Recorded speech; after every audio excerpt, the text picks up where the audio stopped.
India England test സീരീസിലെ അവസാന ടെസ്റ്റായ oval ടെസ്റ്റിൻ്റെ ഒന്നാം ദിനം പൂർത്തിയായിരിക്കുകയാണ്. ടോസ് നഷ്ടപ്പെട്ട ഇന്ത്യ ആദ്യം ബാറ്റിങ്ങിനിറങ്ങുകയായിരുന്നു.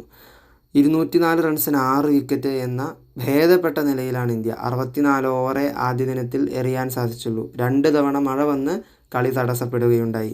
കരുൺ നായർ 52, വാഷിംഗ്ടൺ സുന്ദർ 19 എന്നിവരാണ് ക്രീസിൽ. സായ് സുദർശൻ 38 റൺസുമായി ഭേദപ്പെട്ട പ്രകടനം കാഴ്ചവെച്ചു.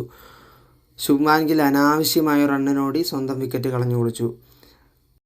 ആദ്യ ദിനത്തിലെ ഈ ഭേദപ്പെട്ട പ്രകടനം നിലനിർത്തണമെങ്കിൽ രണ്ടാം ദിനത്തിലെ ഫസ്റ്റ് സെഷൻ ഇന്ത്യക്ക് വളരെ അനിവാര്യമാണ്. ഒരു 200 റൺസും കൂടി നേടിയാൽ ഇന്ത്യക്ക് ഈ ടെസ്റ്റിൽ ഫസ്റ്റ് ഇന്നിങ്സിൽ മേൽക്കൈ നേടാൻ സാധിക്കുള്ളൂ. ബോളിംഗ് പിച്ചായ ഓവലിലെ പിച്ചിൽ 400 മേലോർ റൺസ് ഫസ്റ്റ് ബാറ്റ് ചെയ്യുന്ന ടീമിന് അഡ്വാൻറ്റേജാണ്. അപ്പോൾ ഇന്നത്തെ ഫസ്റ്റ് സെഷൻ വളരെ അനിവാര്യമാണ്. ആ ഫസ്റ്റ് സെഷനിൽ ഇന്ത്യ വിക്കറ്റ് കളയാതെ മികച്ച രീതിയിൽ ബാറ്റ് ചെയ്യുമോ ഇല്ലയോ എന്ന് കണ്ടറിയാം.